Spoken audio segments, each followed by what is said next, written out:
Welcome to Dirshu HaYomi b'Halacha. Today we are learning Hilchot Tzitzit's Siman Ches. We are going to begin in Sif Tes Vav, and we are going to see the rest of the Siman, which will include Sif Tes Zayin and Yud Zayin. The three topics that we'll be discussing today is a bracha necessary when putting on a talis that fell off in the middle of davening. Is a new bracha necessary if a person wears his tzitzis while sleeping? And lastly, can a bracha be changed once a person is in the middle of reciting it? So let's see Sif Tes Vav. So im nafla taliso, if let's say your talis fell off, shlo b'mischavin, and you didn't have intention, you didn't realize it, the chayzer misatif, and then you put it back on, so the mechaber says that sarach levarich, you actually have to say another bracha. That's only a situation where the entire talis fell off. If let's say only part of it fell off, even though the majority of it fell off, once you caught it, so on this, the Mishnah Berurah says as follows: Shalom b'mischavin. I feel the paskinan that heisir taliso shall.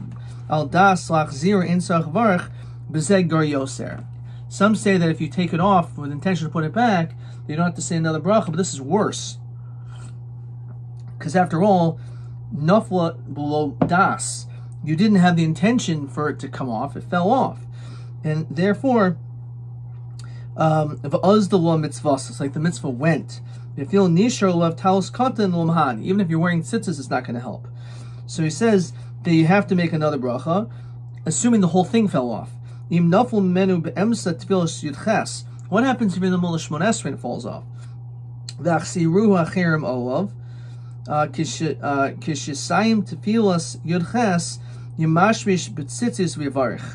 So it says that you should, after the Shmon Esrei, that's when you should make a bracha on it again. Now what does that mean? So on this, the Biur Musafim explains. Again, this is the question, if a new bracha is necessary when putting on a talis that fell off in the middle of davening. So he says as follows: L'hachzer ba'atzmo es talis shenaflo be'emes tefillah Shmon Esrei. So this is saying someone else put it on. What if it fell off and you look on the ground and there's your talis? Can you pick it up and put it on? So later on it says in Siman Sadi Zayin that's a hefsik lo yachzirena, which you can imagine, you're middle of Shmon Esrei and your talis falls off and no one is picking it up, it's just lying on the ground. But that's the truth. It says it's a hefsik, you're not allowed to pick it up. Let's say you violated and you did pick it up and you put it on. So on this, the Mishnah Berurah says, you don't have to go back to the bracha where you began. You just continue in the tefillah. But again, you're not supposed to do it that way. What happens if your tefillin slip off a little bit in the middle of tefillah? So the shlosh says, we do not have the minig to make the bracha on it when you fix the tefillin later on. Why? Interesting. It's not considered to be Hesach Hadas when you're in the middle of Shemon Esrei. It's like you took them off with intention to put them back on. So this is how Dirshu reads this. If a person's talis falls off accidentally, he must recite a new bracha when he puts it back in place. This is the halacha even if he catches it before it falls onto the floor, and even if he still is wearing his talis katan. The Shulchan Aruch rules that if the talis remains partially on, even minimally, a new bracha is not necessary. Other poskim do not make this distinction and maintain that a new bracha is necessary even if it did not fall off entirely. Some contemporary poskim hold that the halacha does not apply when a person's talis falls off during davening. They explain that since it is understood that a person wears a talis during davening, his intent at the time of the bracha was to cover the wearing of the talis throughout the entire davening, even if it slips off at some point. Okay, fine. So let's continue now with Sif Tes Zayin. Halon betaliso b'layl. What if someone went to sleep with their talis at night. So sarach levarach lo b'boker af imo p'shato. The Mechaber says you have to actually say another bracha even if you never took it off. But Tov, he says it's good. Mamashmish bo b'shas bracha, that you should be mamashmish. You should like move it around at the time of the bracha. Since he holds you have to say another bracha, it's better that you should kind of like move it around so there's some action.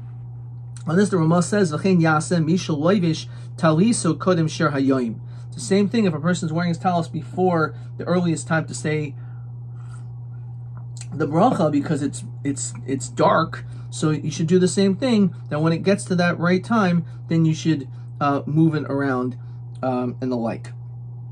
Okay. So on this, the Mishnah Berurah says, Sarach levarich. He says that if you wear the talis at night, you have to make a bracha in the morning. He says the kaimulon l'laylo zman tzitzisu b'havi hefsek. The fact that you're wearing them, it's the hefsek because it's not really a mitzvah to wear a talis or tzitzis during that time. V'yesh cholchem is that. There's some that disagree. Kivan the ksus yoim chayv af b'laylo das mixas poiskim. There's some say that if you're wearing ksus yom, if you're wearing your daytime clothing, so even at night there's a chiyuv. The chiyuv is not necessarily on the day, as I suppose it being dark outside, but it's totally on the garments that you wear. Ksus yoim.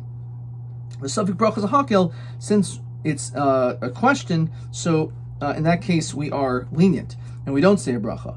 We call malkum nachan l'chaven lifter oisa b'talis gadol. At the very least, which we always do, you should have in mind when you put on the talis gadol, if there's any suffix, if you wear the tzitzis at night, they should have in mind on that. This is if you didn't take it off. If you took it off, al das takef, and it was not to put it right back on right away, then you definitely have to make another bracha according to all shittas. We call malkum l'chadchil in nachan lasos eitzazu kedei l'shischai b'bracha. Even though it sounds like a great idea, so okay, so I'll just take them off and then put them right back on. No, that's considered a bracha shen sricha l'dasa poitrin, and therefore you shouldn't do that. How about if a person sleeps during the day with their tzitzis on, they're taking a nap, and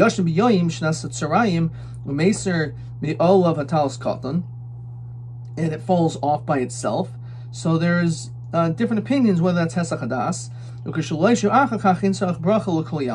It says you don't make another bracha. Okay, so again, is a new bracha necessary if a person wears his tzitzis while sleeping? The Shulchan Aruch rules that if a person sleeps in his tzitzis, he must recite a new bracha in the morning, even if they were not taken off. Since a person is not obligated, as we saw in the Mishnah Berurah, to wear tzitzis all night, that's considered to be a hefsek, a break in the mitzvah, and a new bracha is necessary. Other Acharonim disagree. They explain that there is an opinion which holds that a garment normally worn by day is obligated to have tzitzis even at night. It's totally on the garment, not whether it's day or night. And if so, there's no break in the mitzvah, and a new bracha should not be recited. So the halacha follows this opinion because it's suffix brachas hakel. Nevertheless, in this case, one should be mindful to include the talis katan when reciting the bracha on the talis gadol, so you'll alleviate any issues. The poskim disagree about whether a person who removes his talis katan for a daytime nap must recite a new bracha when putting it back on. Last sif. If you cover yourself up in a garment that has tzitzis, v'lo hitel bo tzitzis, batel mitzvah tzitzis. So there's a mitzvah of wearing tzitzis. So if you wear a four-cornered garment and you don't put tzitzis on it, so you're mavatel a mitzvah saseh of having tzitzis on. So on this, he quotes the words of the Mishnah Berurah and says that Yochel L'Sayim HaBracha Asher Gdishan Mitzvah Tivanu Haniach Tefillin V'Yoytzi Bozeh. He says, I didn't quote this part in the Mishnah Berurah, but the Mishnah Berurah says, let's actually see the Mishnah Berurah first. He says as follows: Mishal Lokaf Taliso. If you took your talis, Vasatif Bo, the Hiskil of Arach, and you began to say a bracha, the Kodim Shasim HaBracha Lokachu Mimenu was taken from you. But tefillin lefonav, and you have tefillin, yochel l'sayim bracha asher gdishan mitzvah tivanu l'neach tefillin. So for whatever reason, you have your tzitzis, your talis gadol, someone grabs it from you in the middle of the bracha, but now you can make the bracha on the tefillin. The yoytz b'zeh, and that will work. So on this, Miriam Musafim says, "Amnel in harotz lechel pri." What do you want to eat? A fruit. Well, achar shehiskel levarich alav V'hisker shim malchus. You said bracha Hashem l'ken malcham. You had intention to make a bracha on this apple.